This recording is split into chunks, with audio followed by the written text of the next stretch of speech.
Halo rekan-rekan pelaku usaha di Kabupaten Simelu. Sebelum kita masuk ke tutorial teknisnya, mari kita kenali dulu apa itu AMDALNet.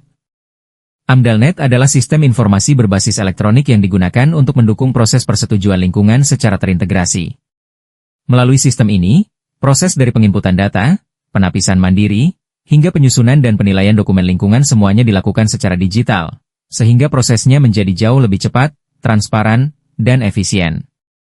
Lalu, apa yang dimaksud dengan penapisan mandiri? Singkatnya, ini adalah tahapan di mana Anda mengisi data kegiatan usaha secara online untuk menentukan jenis dokumen lingkungan apa yang wajib Anda miliki secara otomatis. Seluruh proses pengajuan dan penilaiannya dilakukan secara elektronik. Berdasarkan Peraturan Pemerintah Nomor 22 Tahun 2021, terdapat 3 jenis dokumen lingkungan yang perlu Anda ketahui. Pertama adalah SPPL, yaitu Surat Pernyataan Kesanggupan Pengelolaan dan Pemantauan Lingkungan Hidup. Dokumen ini diperuntukkan bagi kegiatan skala kecil yang memiliki dampak lingkungan rendah dengan proses pengurusan yang sangat sederhana. Kedua adalah UKL-UPL, yaitu Upaya Pengelolaan Lingkungan Hidup dan Upaya Pemantauan Lingkungan Hidup. Dokumen ini diwajibkan untuk kegiatan skala menengah yang memiliki dampak sedang dan memerlukan langkah pengelolaan serta pemantauan. Ketiga adalah AMDAL, yang merupakan kajian mengenai dampak penting dari suatu usaha atau kegiatan yang direncanakan terhadap lingkungan hidup. AMDAL wajib dimiliki untuk kegiatan berskala besar yang memiliki dampak penting terhadap lingkungan kita.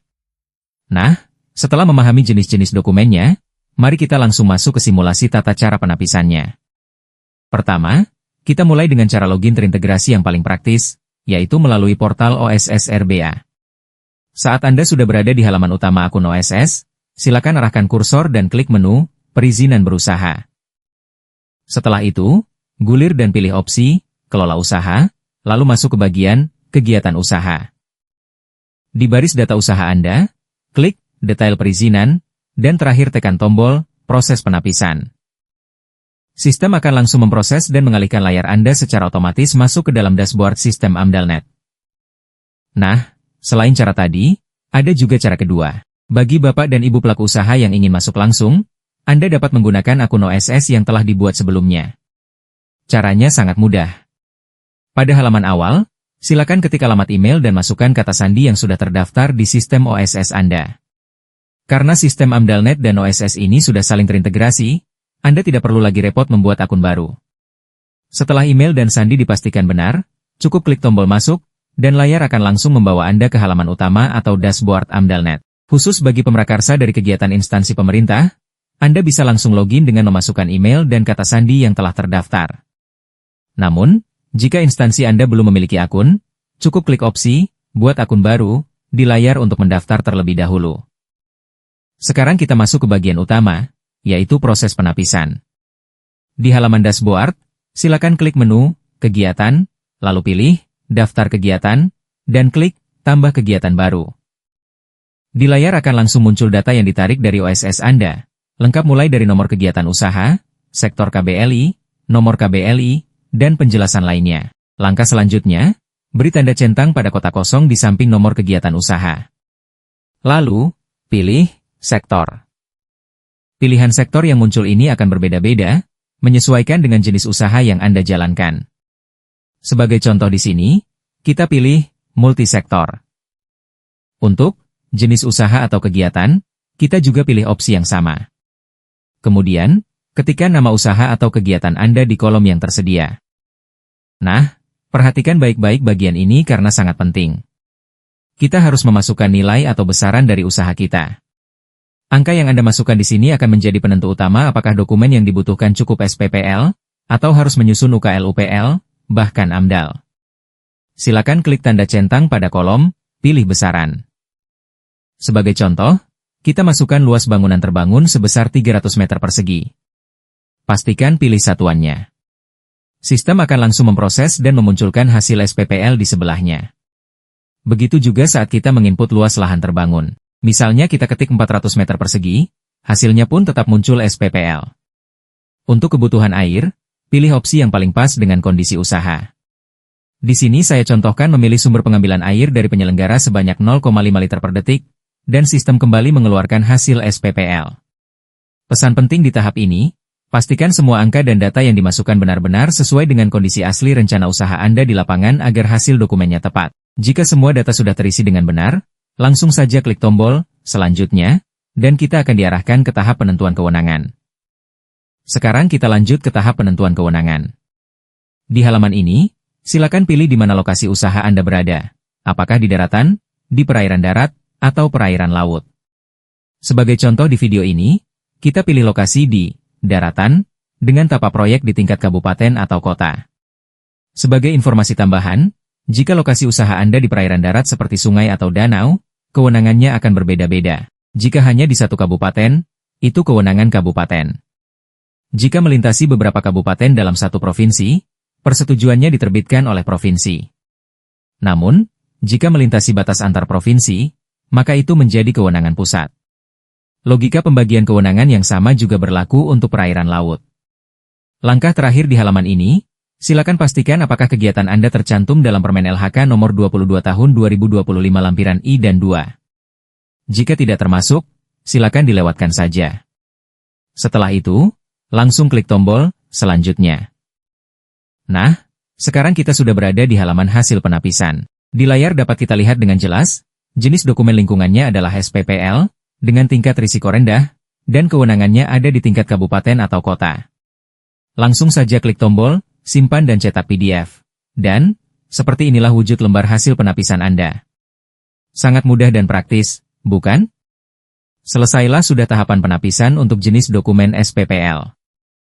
Oke, sekarang kita lanjut ke tahap berikutnya, yaitu proses penapisan mandiri untuk jenis dokumen UKL-UPL dan AMDAL. Nah, karena tahapan dan cara pengisian di dalam sistem untuk kedua jenis dokumen ini sebenarnya sama persis, maka agar lebih ringkas, pada video tutorial kali ini saya hanya akan mencontohkan salah satunya saja, yaitu simulasi penapisan untuk dokumen UKL-UPL. Mari kita mulai. Langkah awalnya sama seperti sebelumnya. Di halaman dashboard, silakan klik menu, kegiatan, lalu pilih, daftar kegiatan, dan klik, tambah kegiatan baru. Setelah rincian data Anda muncul, berikan tanda centang pada kotak kosong di samping nomor kegiatan usaha. Nah, untuk bagian sektor, karena data ini ditarik langsung dari sistem OSS dan sudah ditentukan secara otomatis, kita langsung saja pilih sektor, PUPR. Selanjutnya, pilih jenis usaha atau kegiatan yang sesuai dengan perencanaan Anda. Sebagai contoh di video ini, saya memilih, konstruksi gedung hunian. Jangan lupa juga untuk mengetikkan nama usaha atau kegiatan Anda di kolom yang tersedia. Sekarang, kita masuk ke bagian krusial yaitu pengisian besaran usaha. Silakan input nilai atau kapasitas dari rencana kegiatan Anda. Sebagai contoh, di sini saya memasukkan angka luasan 1000 meter persegi. Perhatikan, setelah kita isi, sistem secara cerdas akan langsung memunculkan hasil bahwa dokumen yang dibutuhkan adalah UKL-UPL. Jika sudah sesuai, langsung saja klik tombol selanjutnya, dan layar akan membawa kita masuk ke tahapan penentuan tapak proyek. Sekarang kita masuk ke halaman identitas proyek. Silakan ketik kembali nama usaha atau kegiatan Anda. Kemudian pada kolom deskripsi kegiatan, berikan penjelasan yang singkat dan jelas mengenai bentuk usaha atau bangunan apa yang akan Anda jalankan. Langkah selanjutnya adalah mengunggah dokumen persyaratan. Silakan upload dokumen PKKPR yang diterbitkan oleh Dinas PUPR. Dokumen ini wajib dilampirkan sebagai bukti bahwa lokasi rencana usaha Anda sudah sesuai dengan aturan tata ruang. Jangan lupa, unggah juga surat pernyataan dalam format PDF yang menerangkan bahwa kegiatan usaha Anda saat ini masih dalam tahap perencanaan. Berikutnya, perhatikan baik-baik bagian pertanyaan status kawasan. Apakah lokasi usaha Anda berada di dalam atau berbatasan dengan area PIP? Jika iya, Anda wajib mengunggah surat pengecualian PIP.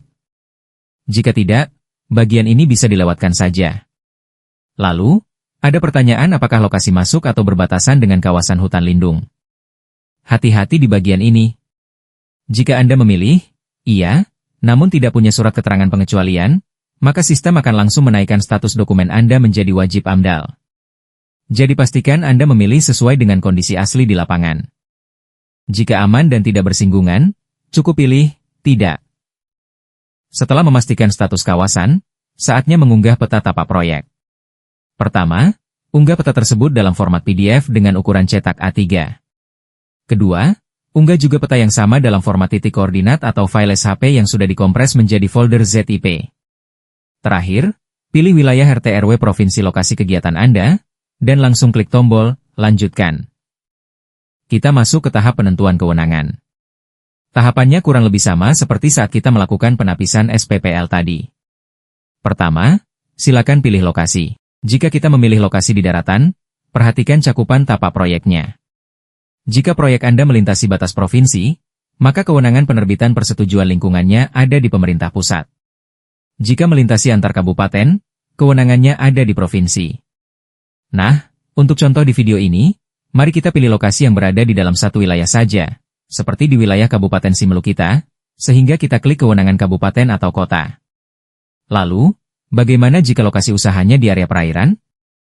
Logikanya hampir sama. Jika lokasi berada di perairan darat seperti sungai atau danau, pembagian kewenangannya juga diukur dari seberapa jauh wilayah yang dilintasi.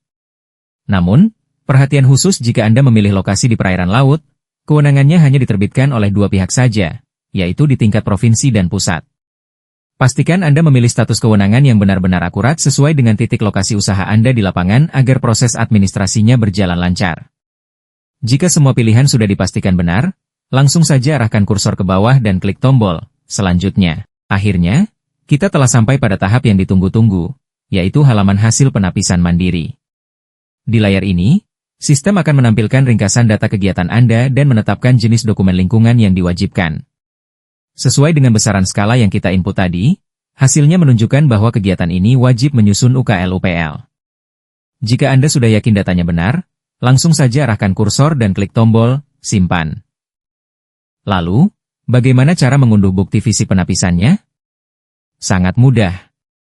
Silakan kembali ke menu, pilih opsi penapisan, lalu temukan dan klik lihat detail penapisan. Di sana, Anda tinggal mengklik tombol cetak PDF. Nah, file bukti penapisan resmi Anda sudah berhasil diunduh. Sebagai langkah tambahan yang sangat penting, Anda bisa memantau terus bagaimana progres pengajuan Anda melalui fitur pelacakan status. Caranya, cukup klik fitur lacak. Nanti di layar, Anda akan melihat sebuah diagram alur perjalanan dokumen Anda secara transparan. Alurnya dimulai dari tahap penapisan yang baru saja kita lakukan, lalu pengumuman jika itu AMDAL, pembentukan tim penyusun, hingga proses pemeriksaan oleh komisi penilai. Nah, setiap tahapan yang sudah selesai dilewati, nanti akan ditandai dengan perubahan warna indikator di sistem. Tujuan akhir dari seluruh proses ini adalah terbitnya persetujuan lingkungan, yaitu PKPLH untuk UKL-UPL, atau SKKL untuk AMDAL. Dokumen ini nantinya akan otomatis terhubung ke sistem OSS-RBA sebagai syarat dasar izin usaha Anda. Jadi, pastikan Anda rutin mengecek kolom notifikasi ya, agar jika ada permintaan perbaikan dari tim penilai, bisa segera ditindaklanjuti. Terima kasih sudah menyimak, dan sukses selalu untuk usaha Anda.